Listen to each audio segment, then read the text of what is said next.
Greetings, I am Tom Earl, and this is my year of depth. We know you could be anywhere, so the fact that you are here today sharing your greatest gifts, your time and energy, it means the world to me. I hope you know that in this moment, you are valued, you are loved, and you are appreciated just as you are. Super excited for today's episode. You get a chance to meet two of my favorite people who I get to work with every week on my team, Nickey Rautenberg Norrish and Stacy Cosden. I appreciate them so much. We get to work together at the Celebration Media and the Celebration Academy, helping our clients and our students make an impact and an income doing what they love.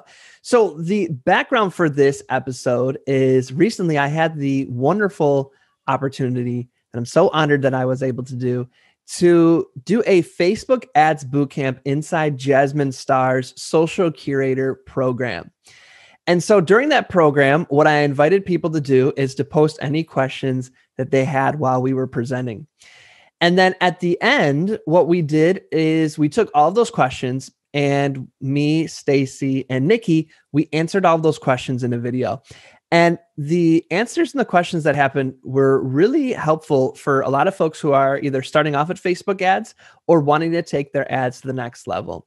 And so what I wanted to do was to share that conversation that we had with you, because I really believe you're going to get a lot of insight out of it. So in a second here, I'm going to step out of the way and you'll get an opportunity to jump right in and check out the Q&A. If you yourself would like to go through the training that I took everybody through, the Facebook Ads Bootcamp, if you'd like to have access to that so you can take your Facebook and Instagram ads knowledge a bit deeper, just go to tomearl.me/ads, ADS, and you'll be able to go through those trainings as well, or you'll see it linked down below. So without further ado, let me get out of the way and we will jump right in. Here we go. Hey, Social Curator crew, I appreciate all the really awesome questions that you posted during the trainings that I was doing.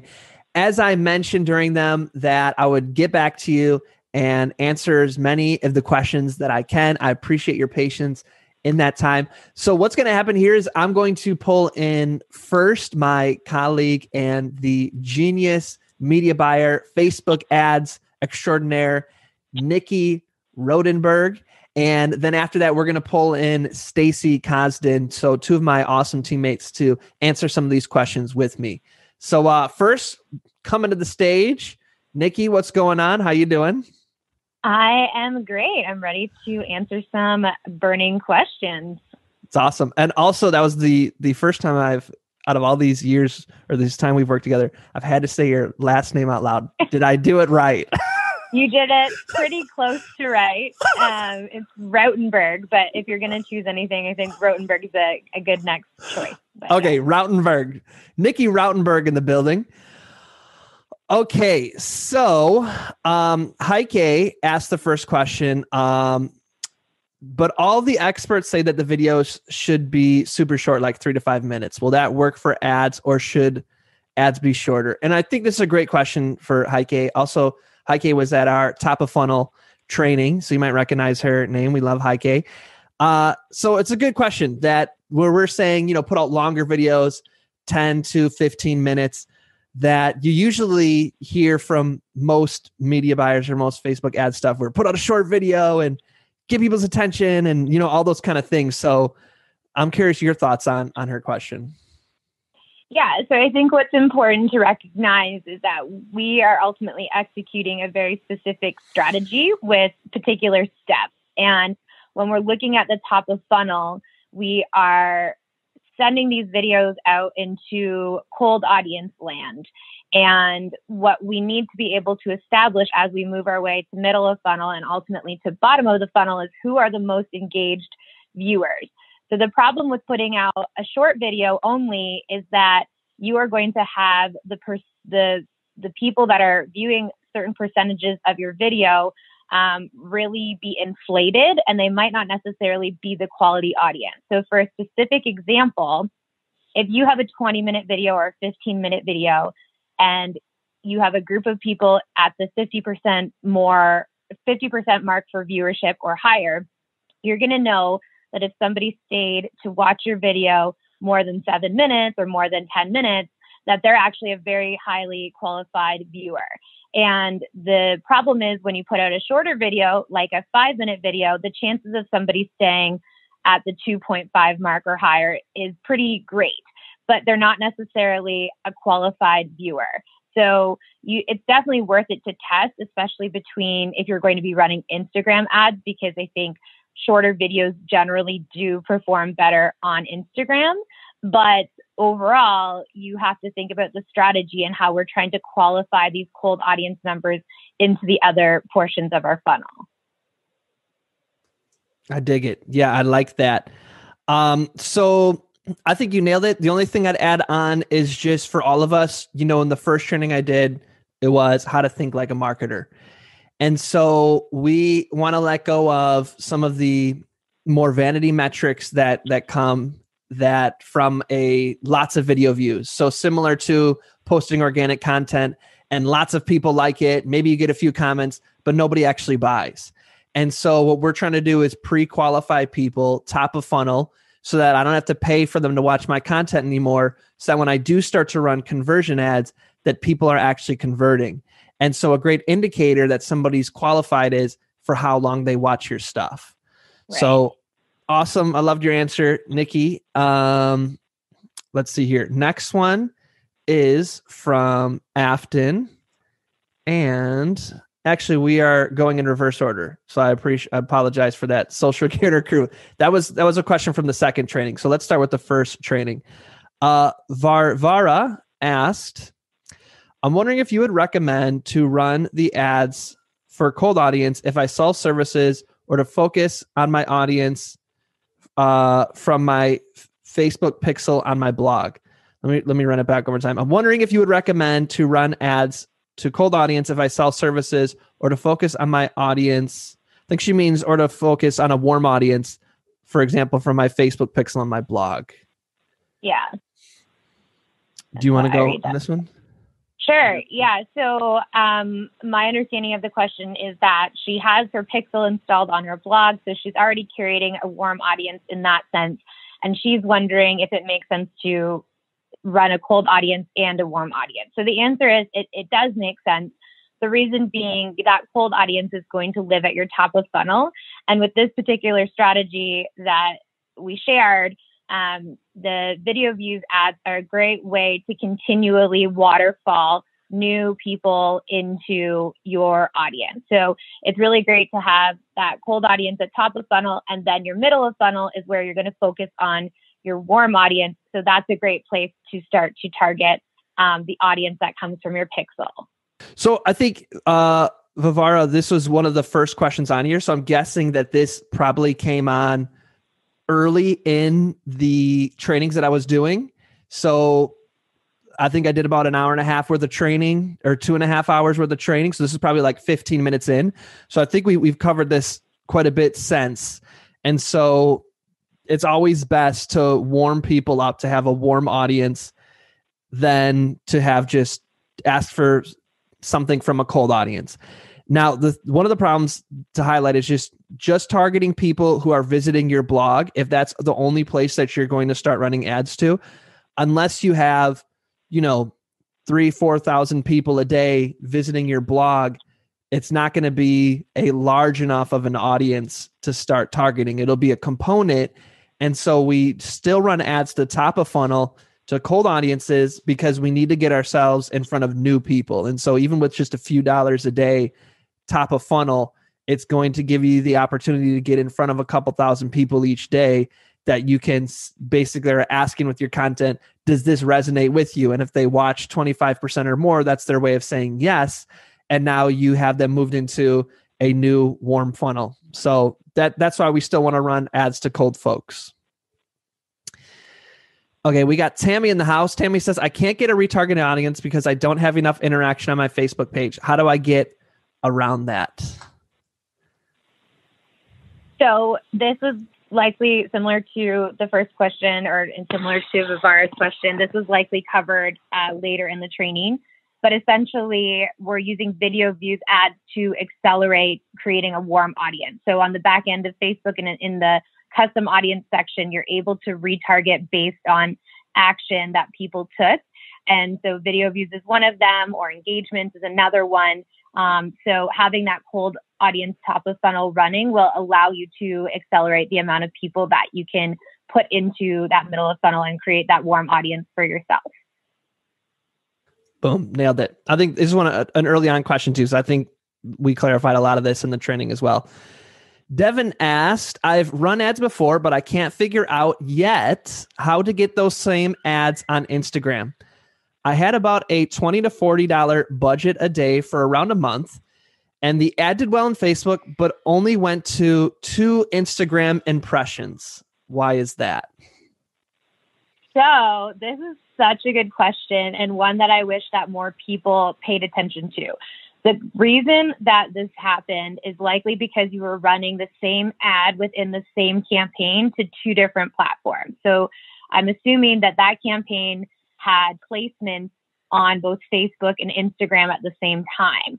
And what is going to happen in that instance is your Facebook or the Facebook ad manager platform is going to be serving that ad to people prioritizing Facebook first, which is why your Instagram ad didn't get very much traction.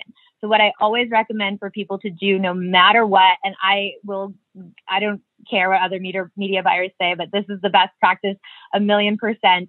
Always separate your Facebook ads from your Instagram ads and run them as separate campaigns, because one, obviously you want the platform to prioritize you want the business manager to prioritize per platform.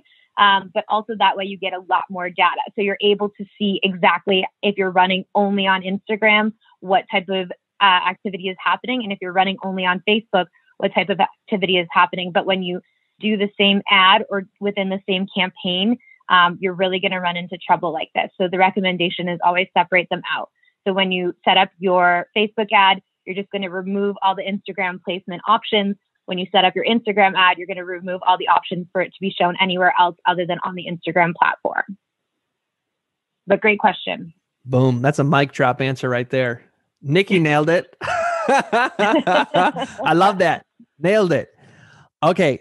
Samantha, if you had to set a percentage of total revenue, what would be a good ad budget? If that's not possible, what do you recommend at different revenue levels? If that doesn't work, what KPI should we be looking at? That's a tough question. Do you have input on that first, and then I'll think about my answer?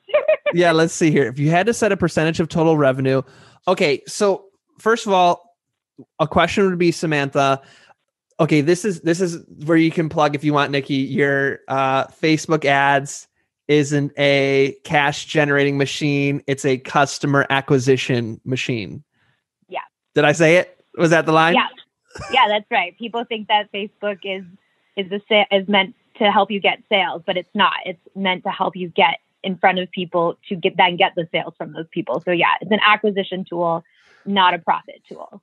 So Samantha, I say that to say, I would be curious to know if you only have one product. So if you were to say to me, Tom, I have a course that I'm selling for $500 and that's it.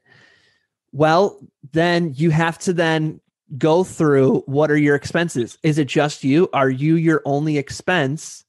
Because then, if you make $100 off a sale and you sell 50, what are we at? What's 50 times 100? 5,000? Yep. You're at 5,000. And if it's just you, if you're the only person, and then we take out taxes, we take out fees, let's say you make 3,500 net. And I would say, is 3,500 net, is that a win for you?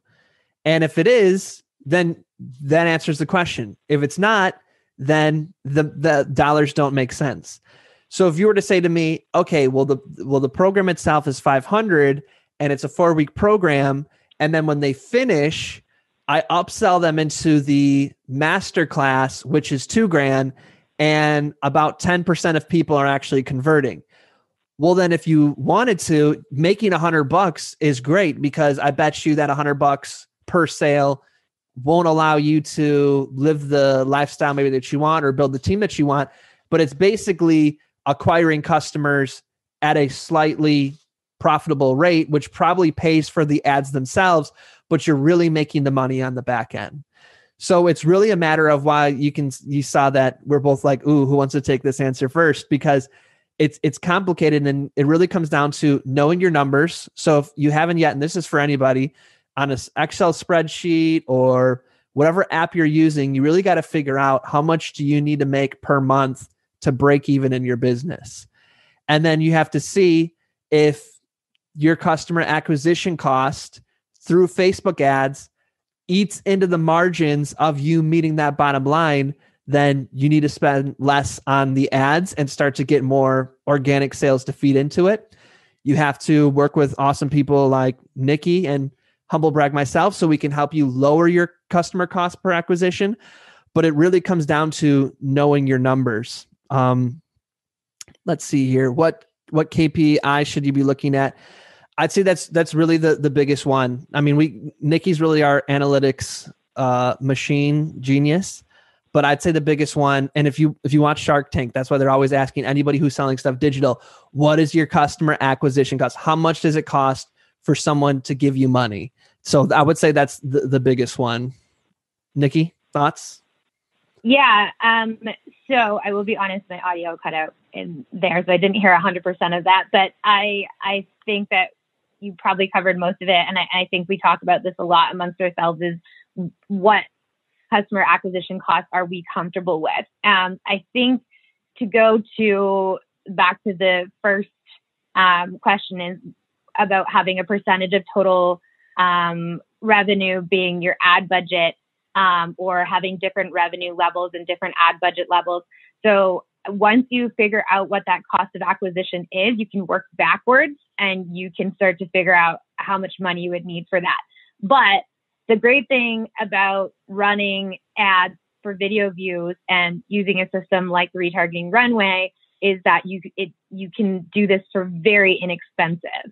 So if you're having to make some decisions about how much money to put into your Facebook ad budget, even starting with $1 a day would be doable. And then it would be about figuring out that cost of acquisition and then working backwards to increase your budget as you're comfortable from there. I love this question, Samantha. I would say one last thing I'll add in there is so Kurt Malley, the founder of the Belt Method, is definitely one of our top mentors. Learned so much from Kurt. And he always talks about that you have 3 buckets. The first bucket is I put in $1 to Facebook and I get out $4. Okay. Obviously that sounds great. The second one is I put in $1 and I make $1. So break even. So that's the one I was talking about where you break even, but maybe you make money on the other end. The third one is you put in $1 and in the short run, you lose $1, but in the long run, you make a lot of dollars. So this could be, for example, people who do periodic launches where maybe you launch 5 times a year. So in between you're doing wait list, you're paying for people to join your wait list. You're not making any money, but then because you are warming them up over 2 months, when you finally do your open cart, boom, you make all this money.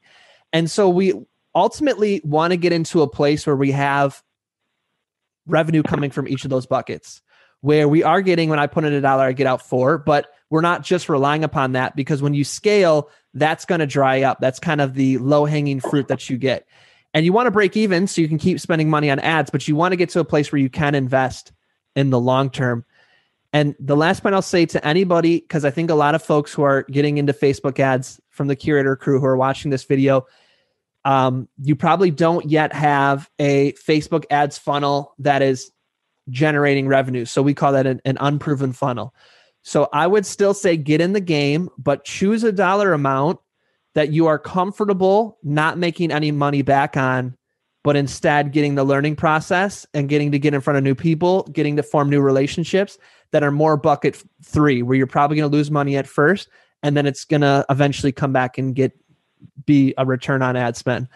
So if that's $1 a day, that's $2 a day. If you say I can afford to learn, to spend $100 a month, then choose that number as you start to figure this out, and it starts to become more and more that bucket number 1. Boom. I liked our answers on that, patting ourselves on the back. Astrid in the house. I have a cue for Tom. I run a social media agency in Norway, And the main issue for me regarding spending money on Facebook ads is that has been so much hiccups with Facebook lately. Ad accounts that's closed, ads not going through, accounts being hacked, and so much more. And then Facebook is so hard to get a hold of. I had a chat option that worked perfectly, but suddenly disappeared. What is the best way to get action from support at Facebook? Tom Earl. Huh? How do I get a hold of Facebook, Tom Earl? I like that one on a shirt. I know they didn't say it in that tone, but I think it's funnier when said in that tone. Oh, do you want me to jump in? You want to jump in? Yeah, I mean, I definitely understand her frustrations as far as hiccups and, the not really understanding why Facebook makes certain decisions around accounts being closed or ads getting rejected. I think that's something as media buyers that we simply are never going to be able to control or have the answers that we want to. And that's an unfortunate thing. I think if we are trying to look on the positive side, the fact that we can use Facebook and we have it as an option is amazing. It's not our right to have these platforms to be able to run ads. It is a privilege. So we have to think about that. As far as getting support in terms of action items.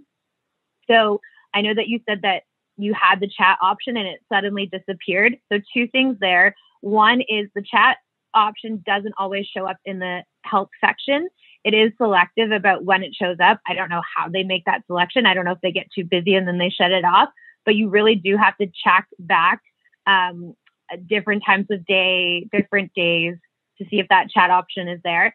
The next option is, because it sounds like you've already had support chat, I would search your inbox, your Facebook Messenger inbox for Facebook support and find an old conversation, type something into it, and it should trigger a new chat, or it'll at least lead you to the place where you can start a new chat for that chat support.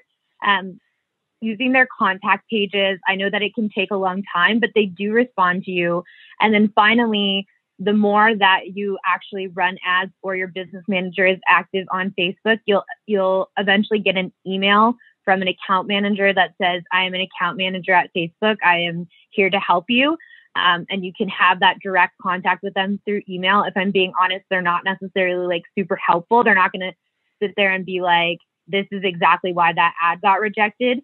But they are there to reach out to in case of certain issues, but you have to have a certain amount of spend going through your business manager account before you get an email from them. But I would say continue to use the contact pages, try and search your inbox for the old chat conversations to re-spark those, and just check back to the help center as much as possible to get the chat box back, because it's not always there.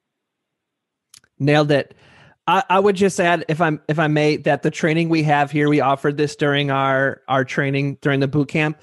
TomEarl.me/J, TomEarl.me/J to head over to here. We have our plane process. It's a 5-stage process that shows you how to get your ads up and running. And it's a really great system that we have seen really reduces ad account shutdowns and all those kind of things, because of the way it builds relationships first before trying to make an ask like for a sale or for a freebie. So just wanted to plug that additional resource in there for you, Astrid. Okay, I'm going to combine Mary Beth and Afton's question that are more or less from what I'm reading about the different price points, or kind of around where we were saying that it's expensive. It can get expensive to do a conversion ad versus a video views ad or a reach ad. So I'm just curious if you want to kind of talk about why we say you should build an audience first with video views before jumping right into a conversion ad.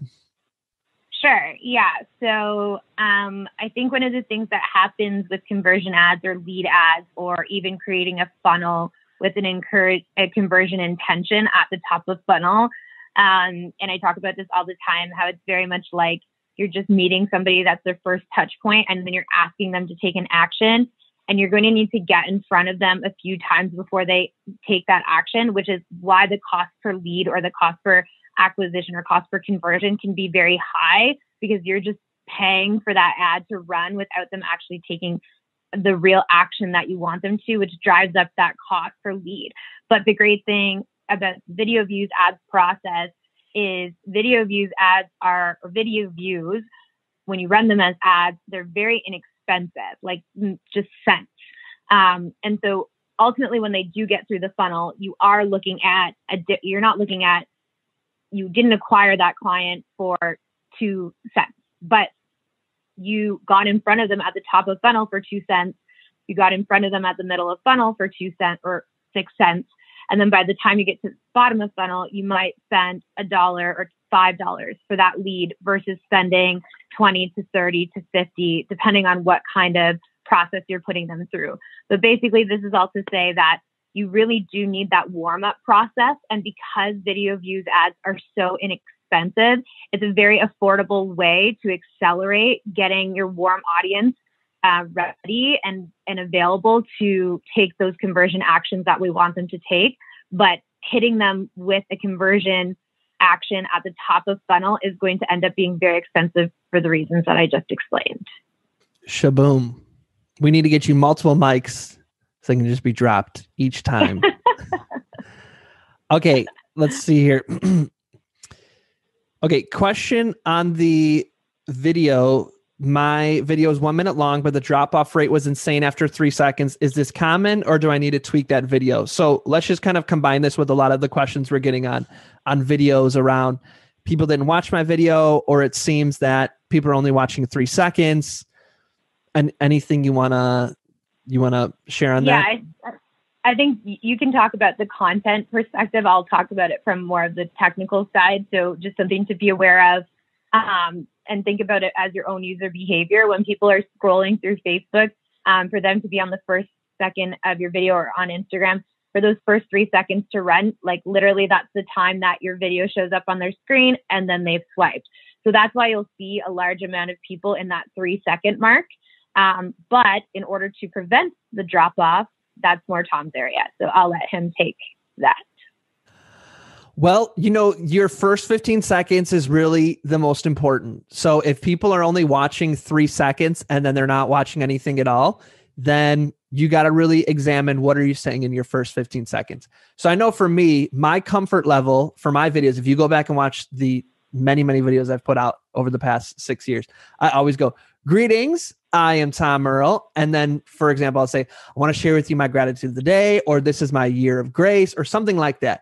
And that's really helpful for me as someone recording the content. It's like my trigger that gets me in the space to then hopefully say something smart.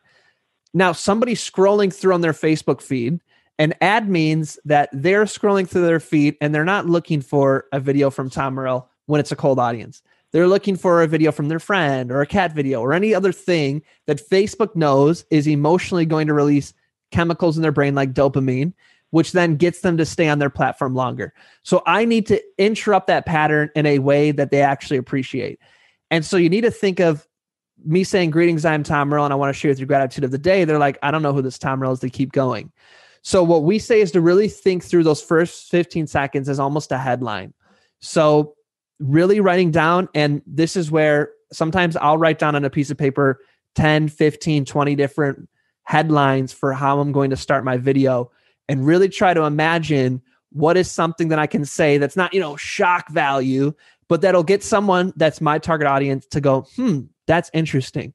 So I do recommend, if you haven't already, go over to the social curator bonus section. I put together an entire script for you that I really want you to focus on those first 15 seconds. And I want you to think of what is insider language. Remember, I was talking about in all the trainings, the heroes and villains that you can talk about. And those are great ways to pull people in for those first 15 seconds. And if you can get people to stay for a minute and a half, they're most likely to then stick around for 25% of the video. Shaboom. Okay, we are getting near the time when my daughter is going to start knocking on my door and say, when are we going for a walk? So let's see here. We covered video length. Okay, these are 2 questions that are kind of the same. A question is, how often do we change the video? And if we post too much, if we do too many videos, won't the algorithm punish us for that. Any commentary on those? Kind of sound a little bit the same to me. Yeah. So I think you're looking at our video. We already covered that one. Sorry. When our algorithm. Okay. So in terms of the algorithm, there's a different algorithm for organic content than there is for paid content. So they do combine them, but you're not going to be punished in any way organically for running paid ads. So I would just think about them as separate. The one thing that will happen is if you post your ad to your feed on Instagram, or if you post your content to your page on Facebook or post your content to your feed on Instagram and then boost it, you will ultimately end up losing some of the organic engagement because you are putting spend behind it. But the positive thing is you're going to end up getting a way more engagement because you're putting spend behind it. So that's just something to keep in mind as far as the algorithm goes. And then in terms of how often do you change the video, well, you're going to have to see the performance metrics for your video to make that decision. If you have a video that's performing really well, then you're going to want to figure out ways to create content similar to that to keep that top of funnel or middle of funnel group engaged. If you see that your video is not performing well, then you're going to want to dissect that video and figure out what's wrong with it and also create more content to put in at the top of funnel. So that's ultimately how you make those decisions, but you need to see those video view numbers in order to be able to make those decisions. I'd say if you can, for your middle of funnel, so if you go back to the training where I show niche famous part of the middle of funnel, where you're replenishing content that continues to build relationships with your warm audience, if you can add 1 or 2 new videos a week, or if that's overwhelming, 1 or 2 every other week, or if that's overwhelming, 1 or 2 a month. That is just a good way that it makes sure that your audience aren't seeing the same stuff over and over again. And so that's where I would use the script that we gave. If the script is overwhelming, that's where some of the captions or some of the post ideas that we get each week in Social Curator as part of our membership, just turn some of those into videos. Even if you're just talking in the middle of funnel, your videos can be a little bit shorter because people are already pre-qualified. So even if you just take a camera and, for example, the Social Curator one where it's, hey, I see some new faces around here. Here's who I am. Or just take some of those captions that Jasmine gives us and just read them as a video script and try to put 1 or 2 of those a week or 1 or 2 of those every other week or a month into your middle of funnel. Okay, so let's see here. Okay, so I'd say there's a number of them that are around, and you can let me know if you feel like we've covered this, but a lot of people saying, I'm not able to retarget because my audience is too small. Do you feel like we've covered that one or anything you want to add? Yeah, I think we've covered that with just pointing out that once you have your video views ads running, you will be able to accelerate your audience size and start retargeting very, very quickly. Perfect. And Samantha, I feel like we've covered this too. Is there an income level where the ads start making financial sense if you're bootstrapping the business? Once again, I would say if I could go back in time, I would have started running video views ads for a few dollars a day way sooner than I did, because I put out a weekly podcast. I spent so much time and energy getting that out. And for so long, I would get like 5 views. And I was putting out so much time. And now we put out $20 in a few days, and it got in front of like 3,300 people who are engaging with it. And I'm seeing, I see my podcast numbers go way up.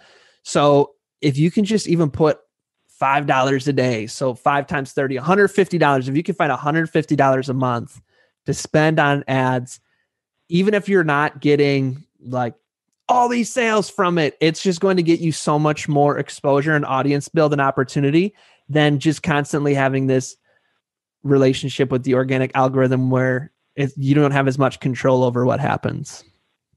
Yeah. And I think that's where it's important to remember what we talked about it being an acquisition tool, not a sales tool. And I think there's a question coming up that this applies to as well. But it's basically that the Facebook ads themselves are not the things that are going to be getting you sales. They're going to be getting you an audience so that you can then convert them at the sales level. But so all I'm trying to say is that spending money for that audience is valuable, even if you feel like it's a waste because you're not seeing those sales.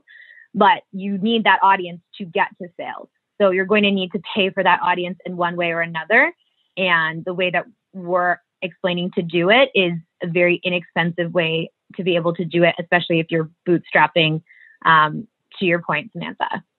I love it. So I think we have time for these last 2 or 3 if we just go through them quick. Does this mean everything we are sending? So basically, should all of our ads be video ads? Is that what we're saying? At the top of funnel, yes. At middle of funnel, you do have opportunities to start putting long form and short form copy in front of them. But again, it really depends on your budget because those written copy ads are a lot more expensive than video views ads, at least for trying to move people through the funnel and having a great qualified audience for retargeting. So the short answer is if you want this strategy to win at top of funnel, yes, you definitely need video view content or video content only. And then at middle of funnel, there is opportunity to sprinkle in other types of content. But you should really start at the top and work your way down, which I know you get into the details of that within the strategy as well. Boom. Nailed it. Okay. How do I do the mass text with my audience? So, where I tell people, text message people. So I use a program called High Level, HIGH Level, LEVEL. If you go to tomearl.me/high level, HIGHLEVEL, you can get a free trial of High Level. You can also text me and I can walk you through any questions you have. So just sign up for our free training right here and it'll automatically send you a text from me, which I do through High Level. I am an affiliate of High Level. So I'm invested in sharing the word. But at the same time, I found it to be super awesome. I'm sure there's other things you can use as well, but that's what we use because it integrates so well with everything. Okay, last question is that from Afton. So it's more around like, do we run all 3 ads at once? How do you allocate your budget between the 3? So when you have, top of funnel, 3 ads going, middle of funnel, niche famous, you have, let's say 2 or 3 ads. And then for the conversion stage, you maybe have a lead magnet going. How do you approach how you allocate our budget, Nickey? So your top of funnel will always be where you're going to get the most for the least amount of money, most audience members for the least amount of money. So your top of funnel is where you can maybe be a little bit skimpier on the budget to start off. So that's where we say run for $1 a day. So yeah, you would run, if you have 3 ads, great. If you only have 1 video and you can only start with 1 video, great. Just run 1 ad set, 1 audience that you're targeting for $1. If you want to have more audiences than $2 or $1 per ad set. Middle of funnel, when you're doing your video views ads, you can stick with those $1 a day type situations. When you start to run lead ads or when you start to run conversion ads towards the bottom of the middle, as well as the bottom of the funnel, that's when you're going to need a little bit more budget. And you're probably going to need about $5 a day, if not more. It's difficult to answer because everyone's cost per lead or cost per acquisition is going to be different. It's going to be very dependent on what happens at that top of funnel. So if you're trying to prioritize spend, I would say focus on, first of all, your top of funnel. You need that audience for retargeting, and then move more budget into your middle so you can start to really hone in on your warm audience. And then ultimately, you're going to have most of your budget be at the bottom of the funnel in order to have it go towards the conversions, which is ultimately what you're aiming for with this strategy. Nailed it. Well, Nickey, we're going to bring Stacy on here in a sec, and she's going to tackle a few more of these. I appreciate your time and the genius that you are sharing with the Social Curator crew. So thank you so much, Nickey. Anything you want to add with the folks in closing thoughts before we say goodbye and bring Stacy on? No, I just want to say that since we've been able to walk some of our cohorts through this strategy, there's people in there that have felt overwhelmed or like there's no way that I can do this Facebook thing. and look at the back end and just get so frustrated or have lost a lot of money from not really having a strategy or following the typical funnels like webinar funnels and lead magnet funnels and just aren't seeing results.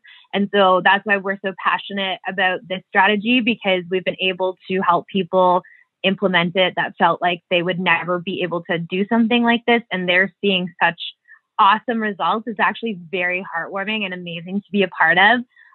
So thing number one, if you're one of those people that just feels so overwhelmed by the Facebook ad process, definitely give yourself the grace. Watch the trainings that were provided through Tom with Social Curator. And really, you're going to have to start trying and testing and implementing. But then, of course, if you need more support, then reaching out to us is a great option. Nailed it. I appreciate that. And if you want any more info on the trainings that Nickey was talking about right here, tomearl.me/J is where you can grab them. Nickey, you're the best. I appreciate you.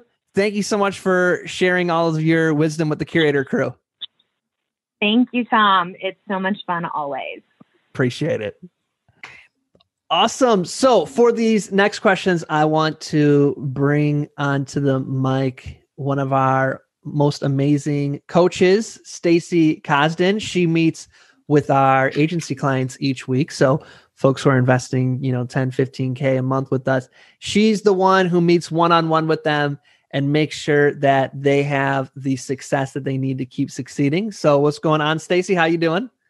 I'm good. I'm very excited. I love working one-on-one and answering all these fun questions. So I'm ready. So first one we got, can boosted post work for this, or do we need to really get into Ads Manager to get new people? So just to clarify for folks, let's rephrase this. Can boosted posts work for running ads, especially with the retargeting runway system that we use, or do we really need to get into Ads Manager to get new people? I'll throw it to you, then I'll add my 2 cents. What are your thoughts on this one? Do boosted posts work? I would say save your money on boosted posts. You really need to get into the Ads Manager so that you can really build an audience, and there's a whole lot more choices, and you'd be missing out if you just did the boosted. So I'd advise to stay away from boosting posts altogether. You nailed it. I'd say 2 things on that. Don't ever do boosted posts again, please. And don't ever run page-like campaigns. Both are strategies that worked maybe 5-6 years ago. But now they don't work as well. So that's the short answer. Let's see here. Let's go to the next one. So a lot of the strategies that we use for our ads, our ad campaigns really revolve around, using video retargeting. So this is some context for the next question for folks. Basically, these questions are from a free training that I did inside Jasmine Star Social Creator. So the question is, are these ad videos old lives on the biz page too, or are they videos we upload to the ads? So in other words, when we're telling people to either do a Facebook Live or create a 10 to 30 minute video to run as an ad, she's wondering, are these ad videos old lives, or are they videos we upload? So in other words, can they be replay of ads, or do we upload them directly? They can most definitely be old lives. Just check your content and make sure that it kind of goes along with that flow, but definitely you don't always have to recreate the wheel. If you have something and you can use it, then you can just start sooner. So for sure. Yeah, nailed it. I think that for most of us, until we have a significantly pretty large audience, that most of the time when we go live, you're only going to have really a couple people show up. And so while it's good to do a live style, knowing that you are going to use it as an ad, or that 99.9% of people are going to watch the replay. So it's fun to do a live video where you're, inviting people to comment and do these kind of things that you normally do with live energy. But psychologically, you should be keeping in mind, I'm doing this for the replay and not for the live. So whether you record it right now and then use it right away as a live, or if you record it on Zoom, not on Facebook, but just kind of pre-recorded like Stacy and I are doing now, but you have that live energy, that's really what we're going for. Now, once you start running ads and the ads are piping away and, they're out there in the world.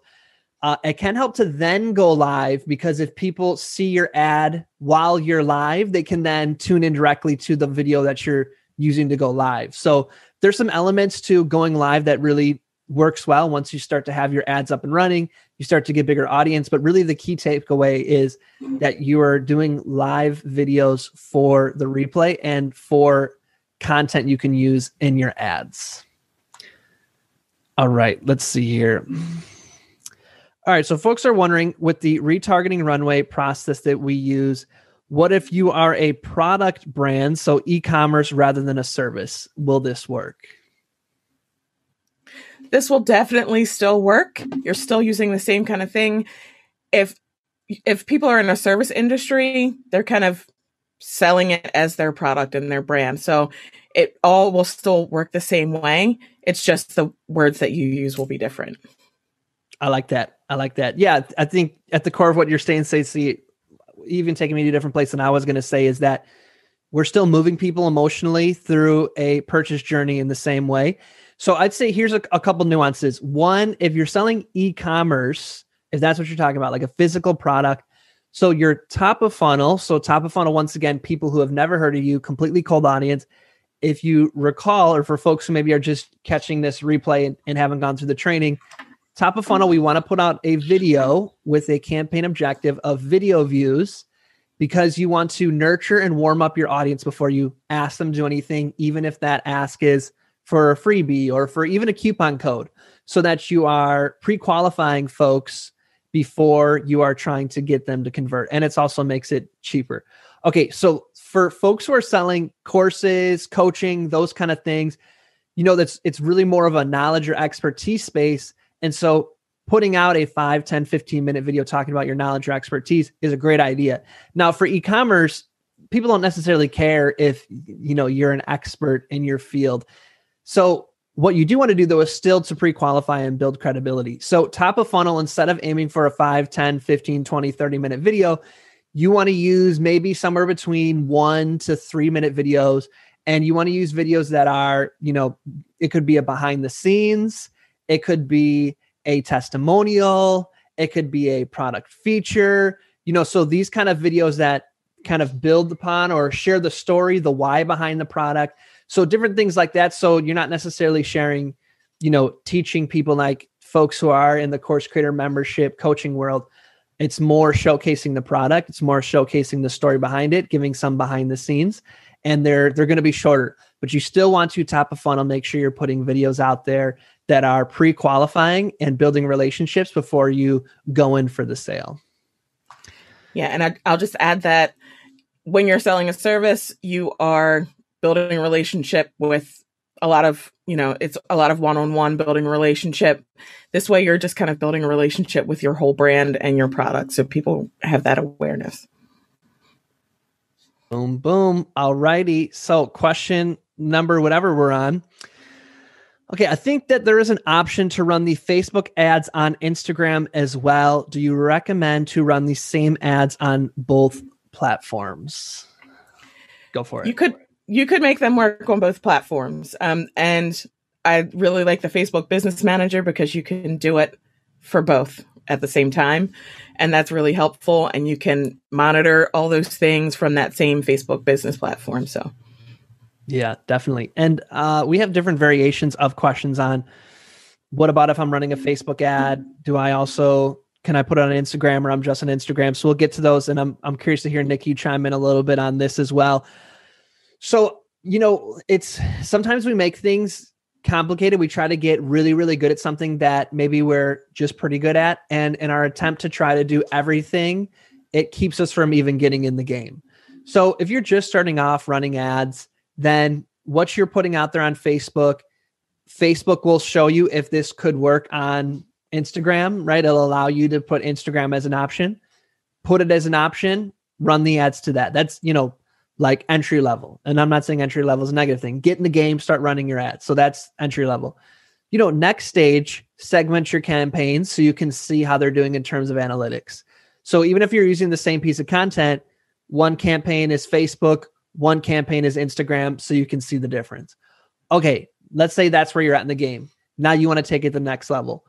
Well, one thing you'll hear people say quite often is that you want to contextualize your content for the platform itself. So you want to think some slight nuances in how might somebody be scrolling through Instagram in a slightly different way than they might be on Facebook, or how might content, speak better to Instagram than on Facebook. So for example, with videos, when you upload captions to Facebook, the captions will work on Facebook, but uploaded captions don't work on Instagram. So you might do a square video on Instagram with the captions below it instead. Or, you're starting to think of shorter content. So if you're going to put stuff out on Instagram, that might be a better place to start testing out some of your shorter content, or your more visually appealing with long form content pieces as well. So that's kind of like the stages. So yes, you can use the same pieces of content, but as you start to get more and more comfortable, as you get more precise, start thinking of, well, how can I take the same idea or maybe even the same words, but visually, how can I present it on Instagram that's a little more contextual and specific to the platform? I'm seeing you shake your head in agreement. Anything you want to add on that, Steve? I'm agreeing, yes. Okay, our next question from Hillary is pretty much on the same thing. Tom, I am 100% on Insta. Can I still apply Tom's greatness, set up in Facebook ads, and run them on Insta only? Anything you wanna add to that? I would say it's probably not a terrible idea to consider using Facebook as well, just because it gives you a chance to expose what you're providing to a whole different audience. You're going to get different people on each platform. Some people are Facebook people, some people are Instagram people. So it's probably not a terrible idea. So while you can just use Instagram, I would advise that you might start to dabble into both. That's what I was going to say too. So I'm curious if you don't mind sharing your what would be the reason why you're sharing that? So for a while I've been in places where we just did Facebook, and we realized we were really missing out on a whole segment of people. And as Tom said, there's different nuances to both platforms. So we kind of doubled our reach, and the people that were seeing what we had grew pretty fast when you use both platforms. So it's a really good idea to use them both. And a lot of people look for things a little bit more on Facebook, as far as they pay a little bit more attention to certain, and it depends on what your niche is, but a lot of times people will pay more attention to certain ads and are more willing to buy or spend on Facebook. I'm not sure what the psychology is there, but I just know that that's a thing. So I love that. So Hillary, here's what I'd say. It is shifting. This is for all of us, shifting our mindset from how we operate on social media from an organic play to paid traffic. So it totally makes sense to me, if you're choosing between Facebook and Instagram, to just neglect Facebook from an organic play and just go all in on Instagram. For me personally, I'm going all in on Instagram, and then on Facebook, I'm going all in certain Facebook groups. That's me organically. But when we talk about paid traffic, then you don't have to kind of have the same mindset that, well, if I start to run Facebook ads, that means I need a huge organic Facebook presence. When we think through Facebook ads or Instagram ads, the whole point is that it allows us to have very targeted, specific conversations with our ideal customer, and then to follow them around wherever they go to keep building and maintaining that relationship. And so one of the criteria we want to use is, where can I do that for the least amount of money with the highest impact? And so Facebook is really going to meet a lot of those criteria. For some of your leads and for some of the kind of ads that you're going to want to put out, you're going to find that the same person, let's say you reach them on Instagram, you're going to reach them on Facebook probably for a little bit less, and they're going to probably watch the video a little bit longer. So that's, not across the board. So I'm not saying don't neglect Instagram, but I would encourage you to consider putting up a few posts on Facebook that you're already putting on Instagram. And from an organic perspective, keep going all in on Insta. I'm not trying to dissuade you from that, but I think you should consider inviting into your space that, as Stacy said, running some Facebook ads as well. But if you're like Tom, Stacy, no, I'm like, hey, Hillary, it's all good. Then yes, just run all Insta ads. This will work on that just as well. You're good to go. And also, I'm not sure if it's a situation where you use Insta more just because of the interaction. And if that's the case, you can always, if people are interacting with you on Facebook, you can always just say like, hey, follow me on Insta. I'm more active there. Or, you can get more one-on-one conversation with me over on Insta. Follow me. So that's another opportunity too. Boom. All right. We got Rosary. That is for service-based businesses. I'm a product-based business and I need creative ways to get their email other than a coupon code. So for a little bit of context for folks, so Rosary is basically saying that the process that we're saying with the retargeting runway, where you're building relationships top of funnel rather than building leads, and that you're getting your leads middle of funnel.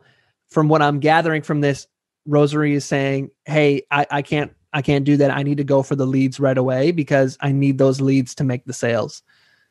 Okay, go for it, Stacy. Okay, so when you're talking about your product-based business and you don't necessarily want to say, hey, take all my stuff for free, you really just want to get people to interact with, you could give, like some people will use like a PDF and it's, tips and tricks on how to use your product. I'm not sure what your product is, so I can't give super specific advice, but that's an idea where people would sign up to find out more about something. Or if you have a new launch coming or something like that, then that's a way to say, hey, sign up so you don't miss any information or that kind of thing. And that way you can get their email, but you're not necessarily worrying about trying to give away product. Yeah. So I think there's a misconception going on in the questions or the comments that this only works for service-based businesses. And I do admit, our niche really focuses on course creators, coaches, membership programs, thought leaders. So those are the examples you're going to get from us. But this does work for e-commerce and product-based businesses as well. And so what we really need to understand, if you remember in the first training, that we talked about thinking like a marketer. And so if you think, for whether you're buying a $7,000 coaching package or a $15 product, people are going to take time to decide. For example, if they go on Amazon, they're going to first see, well, what's the cheapest one? What are the best reviews?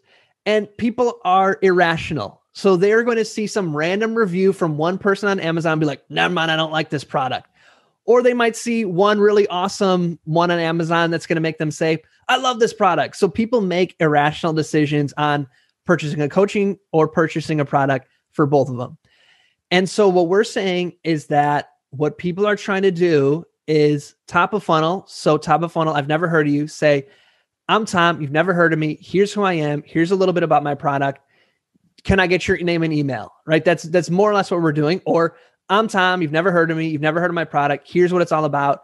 And hey, do you want to buy straight up? And so what we know is that people might say, I'm curious. But for the most part, most people are going to need to see those ads a few times before they give you their name and email, or before they give you their go for a sale. And what that's reflected in is you should look at your cost per lead. So if you're doing a freebie and your cost per lead is 10, 15, 20 bucks, the reason that it's that is because people are needing to see your content, needing to see your product. They're needing to get exposure a few times before they raise their hand and say they're in. And so what we're saying is, instead of doing that through an expensive way, which is conversion ads, so getting a lead that is a conversion ad, instead of doing it that way, we want you to run video views ads, because it's meeting the customer where they're at, where they need to get to know you a little bit before they can commit. And for someone to watch a minute, 2 minutes, 3, 4, 5, 6, 8 minutes of your content is going to cost you less than $1, 20 cents, 30 cents, For us right now, we're getting video views for where people are watching 5, 10, 15 minutes of us for 5 cents, right? So I'm warming people up that way rather than them clicking on my freebie a few times before actually opting in, which is costing me $3, $4, $5, $6 every single time they click. So what we're saying is, yes, still get the email opt-in, but you need to delay when you're asking for it. And we're inviting you to delay asking for the freebie opt-in middle of funnel rather than top of funnel. And here's the other thing. Sure, maybe your leads might even go up a little bit. I know for some of the clients we ran ads for, we were running a freebie top of funnel and we were getting leads for like $1. That's amazing. Everybody wants leads for $1. But then what we said is nobody's actually buying. We're getting all these great leads for $1, but nobody's actually buying. So we switched top of funnel. We put out some really great qualifying, polarizing, and we say, if you've gone through our training, polarizing as in relationship building, top of funnel. So pre-qualified people. And so when they got to middle of funnel and they opted in, it cost us about $5, $6 a lead. So you're thinking, Tom, you lied to me. This is $4 or $5 more a lead. But here's the thing. The lead was a little more expensive, but the quality was absolutely amazing because those people were converting at a 40% higher rate than the dollar per lead.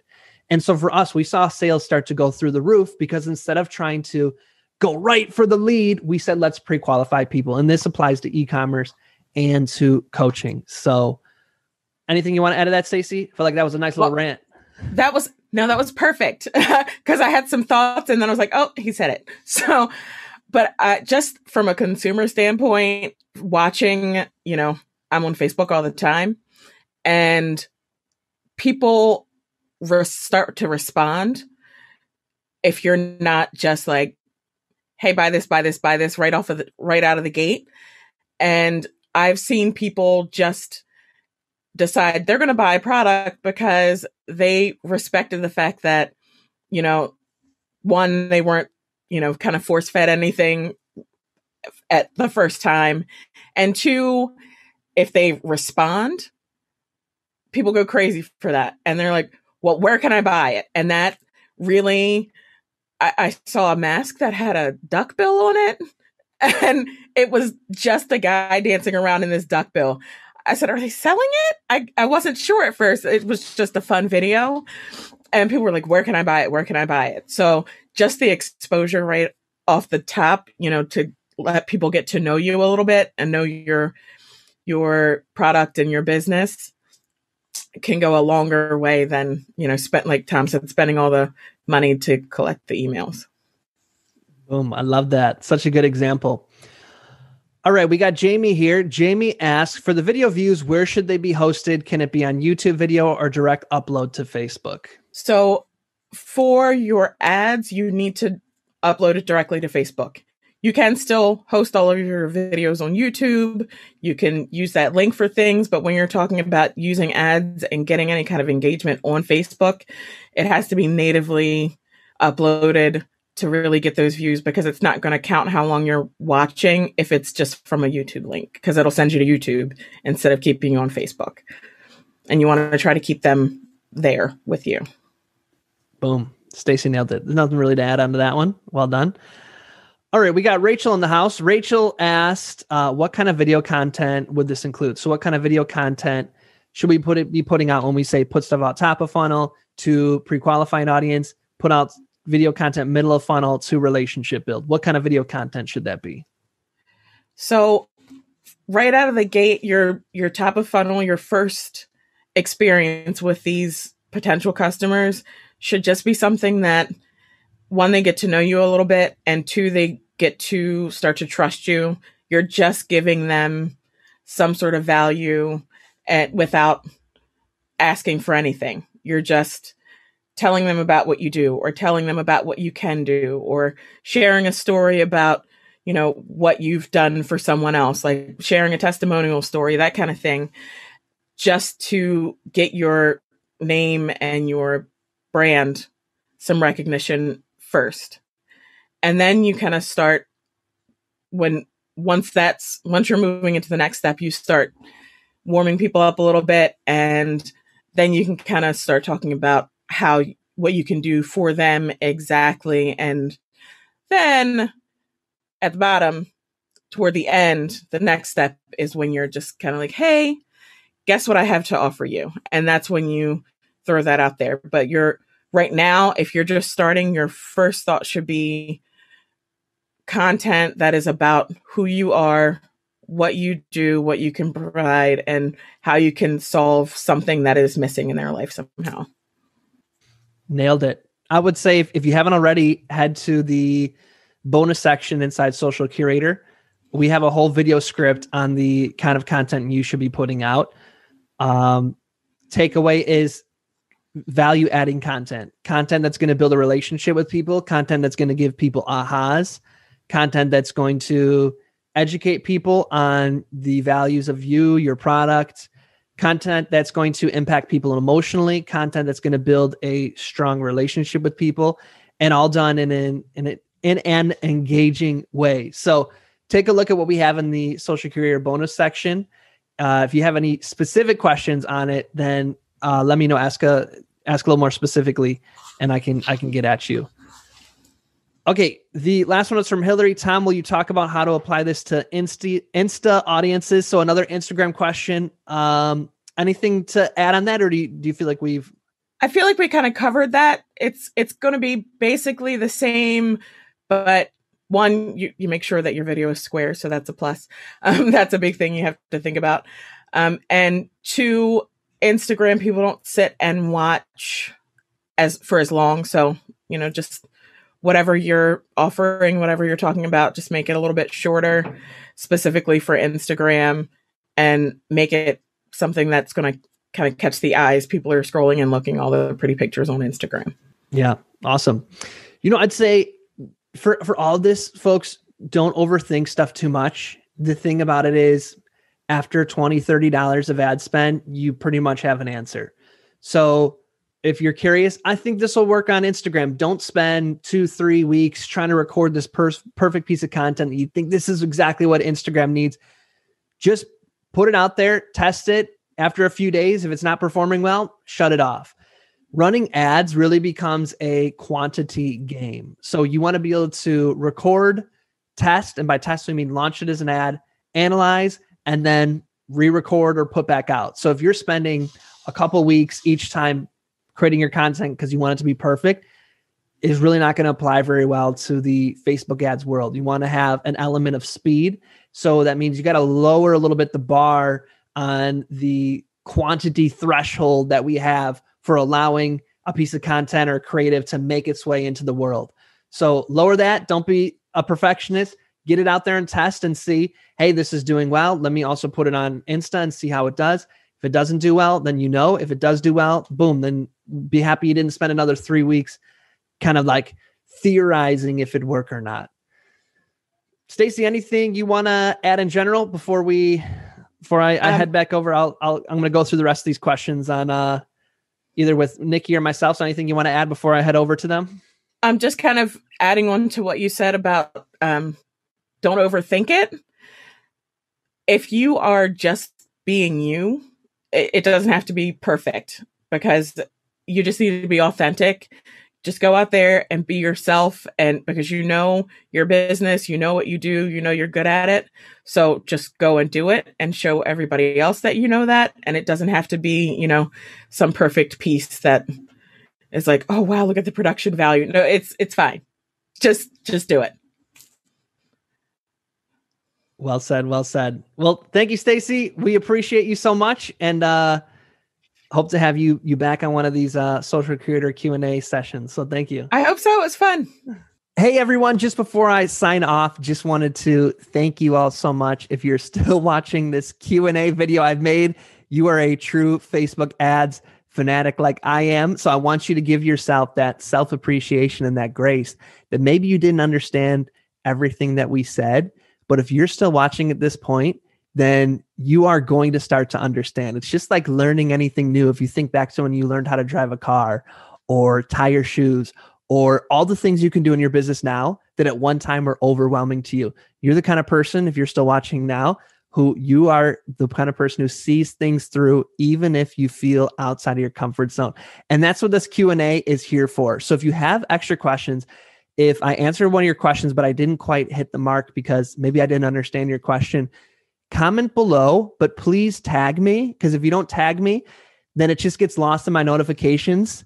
And otherwise, send me a DM, add me on Facebook, send me a DM, say, hey, Tom, can we go back and forth a little bit? As anyone that I've gone back and forth with in the Curator family can attest to, I am a nerd. I love talking about this stuff. Otherwise, that resource I keep mentioning, tomearl.me/J, when you sign up for that, it also allows us to text each other. And so I can text you any follow-up that you have. I want to thank the Social Curator crew, the team. Y'all are amazing. This is the best team I've ever gotten a chance to work with. Jasmine, for all that you do, and for my team, Nickey and Stacy, for coming and sharing their wisdom with all of you. In the meantime, as always, I'm wishing you peace and blessings. Thank you. One more thing. I'd love to continue the conversation. Feel free to join me at tomearl.com/join. Subscribe below, or let's connect on social media. Tom Earl Artist. Thanks again for watching.